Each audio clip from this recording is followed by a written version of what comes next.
सुप्रभात छात्रों, आज हम शास्त्री प्रथम वर्ष का क्लास लेंगे जिसमें हम आप लोगों को व्यंजन संधि के नियम को पढ़ाएंगे। छात्रों, इससे पहले हम आप लोगों को व्यंजन संधि के नियम को पढ़ा रहे थे, उसमें 2-3 और बच गया था। ठीक है, उसी को आज हम आप लोगों को व्यंजन संधि आज खत्म कर देंगे। उसके बाद अगला जो संधि होगा वो विसर्ग संधि होगा, उसके बारे में पढ़ाएंगे छात्रों। तो व्यंजन संधि का अगला 11वां नियम जो है वो देखिए क्या कहता है। यदि किसी शब्द का पहला वर्ण स हो तथा उसके पहले अ या आ के अलावे कोई दूसरा स्वर आए तो स के स्थान पर मूर्धन्य स हो जाता है ना छात्रों।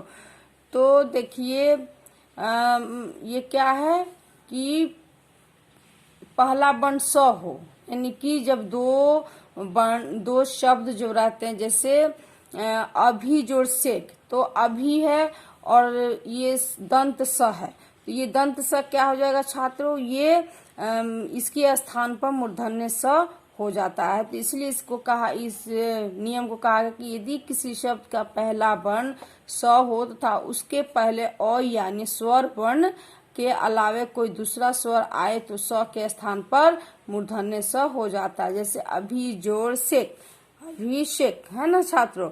देखिए दंत स जो है वो क्या हो गया, ये मूर्धन्य स परिवर्तित हो गया। उसी तरह निह जोड़ सिद्ध, ये निह जोड़ सिद्ध भी क्या हो गया, निह जोड़ सिद्ध निषिद्ध मूर्धन्य सम परिवर्तित हो गया। वी जोड़ सम विषम, सु जोड़ सुप्ति सुसुप्ति।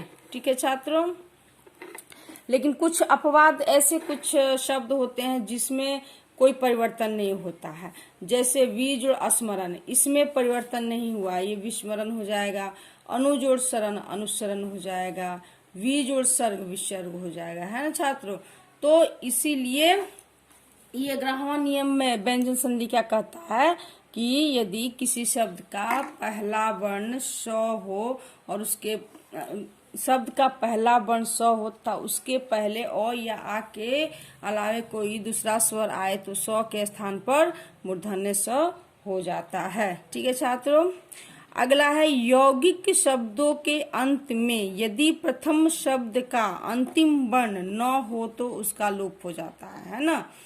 तो यौगिक शब्द आप लोग जानते होंगे। यौगिक शब्द क्या है कि वैसे शब्द जिनको खंडित नहीं किया जा सकता है, तोड़ा नहीं जा सकते, नहीं खंडित किया जा सकता है। सार्थक, वे सार्थक शब्द जिसको खंडित किया जा सकता है ना, तो उससे कहते हैं यौगिक शब्द। जैसे विद्यालय है, तो विद्यालय क्या है, ये एक ऐसा शब्द है जिसको हम 2 भागों में बांट सकते हैं, जैसे विद्या जोड़ आलय। तो यौगिक शब्दों को हम, ये सार्थक शब्द होता है और इसको खंडित कर सकते हैं। तो वही कहा गया है कि यौगिक शब्दों के अंत में यदि प्रथम शब्द का अंतिम वर्ण न हो तो उसका लोप हो जाता है। यानी अगर अंतिम वर्ण हो तो क्या हो जाएगा छात्रों, लोप हो जाएगा। जैसे राजन जोड़ आज्ञा, तो राजन में क्या हो जाएगा छात्रों, ये न हलंत जो है ये क्या हो गया, ये आपको लोप हो जाएगा। इसकी ये मतलब छुप जाएगा, इसका कोई महत्व नहीं हो जाएगा, खत्म हो जाएगा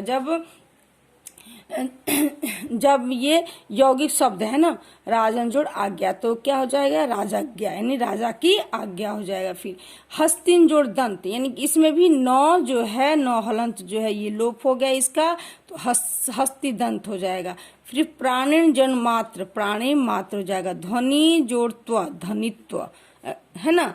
तो इसी को यौगिक शब्द के अंत में यदि प्रथम शब्द का अंतिम वर्ण क्या हो, न हो, तो उसका लोप हो जाता है। और यौगिक शब्द आप लोग पढ़े, शब्द तो पढ़े ही होंगे। तो यौगिक शब्द वे सार्थक शब्द होते हैं जिसको हम क्या कर सकते हैं, खंडित कर सकते हैं, है ना, 2 भाग में। और खंडित करेंगे तो दोनों का अर्थ निकल जाता है। ठीक है, अगला है छात्रों, मूर्धन्य स के बाद तो तथा थ रहे तो त के बदले ट और थ के बदले ठ हो जाता है। यानी कि देखिए, अगर मूर्धन्य स किसी शब्द में आता है और मूर्धन्य स के बाद कोई शब्द में त या थ रहे तो त का ट और थ का ठ हो जाता है। जैसे शिष्य जोड़ त, तो ये शिष्ट जुड़ता है तो जो आया तो क्या हो गया, ट में परिवर्तित हो गया, तो ये कहलाएगा शिष्ट।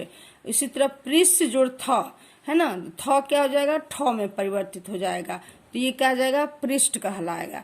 ठीक है, तो ये व्यंजन संधि के हम 13 जो नियम थे उन नियमों को बता दिए छात्रों। आप लोग उसको अच्छी तरह से रिवाइज कर लीजिएगा। ठीक है, अगला हम आप लोग को विसर्ग संधि पढ़ाएंगे छात्रों। ठीक है, आज हम विसर्ग संधि की सिर्फ परिभाषा बता देते हैं कि विसर्ग के बाद स्वर या व्यंजन वर्ण के आने पर विसर्ग में जो विकार उत्पन्न होता है उसे विसर्ग संधि कहते हैं। जैसे तपह जोड़ वन, तपह जोड़ वन, तपोवन, निह जोड़ अंतर निरंतर, दुह जोड़ आचार दुराचार।